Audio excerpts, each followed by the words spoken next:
So you finally plunked down $3.66 million for the Toriador. You want to know how to use it? This is the video for you. Welcome to Pixel Tidbits, bringing you the Toriador guide. This subcar is a fantastic addition to GTA and a lot of fun. Unlike the other two vehicles that you keep on the Kosatka, this one you can't summon from the moon pool via the services menu. You actually have to use your mechanic to get your Toriador delivered. And you'll see there at the bottom the option for the Kosatka. As far as I know, the Toriador is the only vehicle that you store like this. I don't know. I mean, you might be able to switch the Stromberg out. I don't have it right now, so we'll see. Just like any other car, once you ask the mechanic to deliver it, he will deliver it probably inconveniently far away, because that is kind of a thing sometimes, or in a weird spot. I don't know. But anyway, you won't miss it. The starting version is bright red, and it is gorgeous. It's gorgeous. Those see-through doors come in really handy underwater. You can see a wonderful panorama under the water. Nice hatchback. Has a ton of customization options at Los Santos Customs. Well worth taking in. It is worth noting that this vehicle comes fully weaponized from the get-go. You don't have to equip or unlock any weapon upgrades for the Toriador. To purchase it, in case you need to know that, it is purchased at Warstock Cash and Carry for $3.66 million. Flat fee, no trade-in price available. It does have the ability to seat 4 people, and it does have gull wing doors. All 4 doors are gull wing doors. It's a really neat feature. The turning is a little bit of an issue with it, to be fairly honest with you. Like, it doesn't have a solidly tight turning radius. The front wheels just don't seem to turn very well. Or I'm just not great driving it. That's also possible. Like, I'm not saying I'm like the best. It does have a booster function there.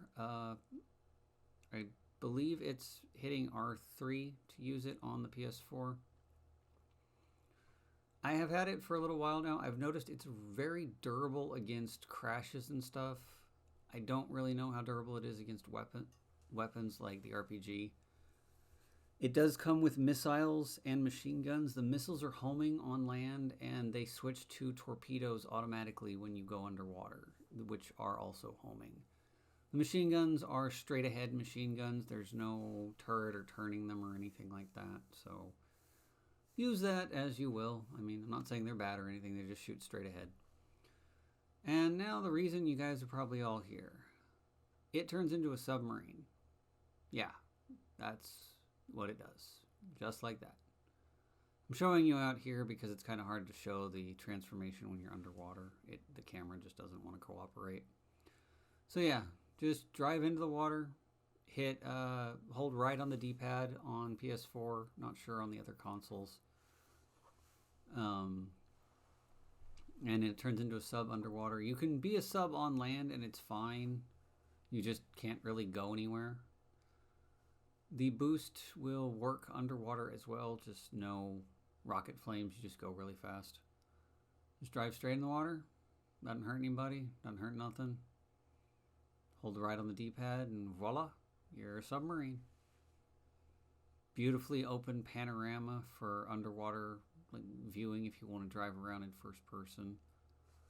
I had a little trouble holding the camera, so it's a little jerky there.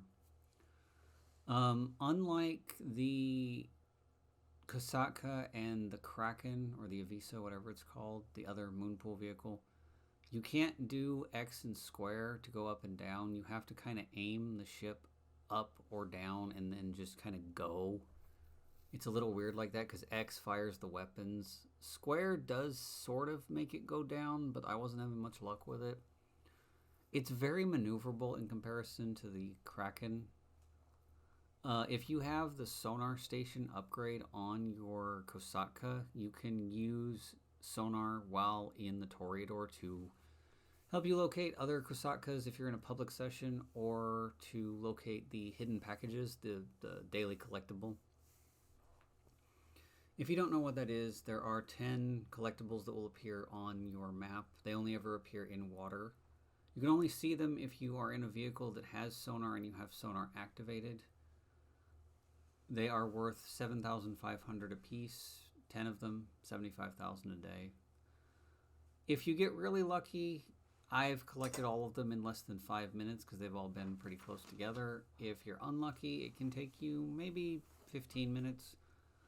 Don't forget, like I always did for the longest time, to get a couple, go back to your Kosaka and fast travel to save yourself just a headache of drudgery driving around.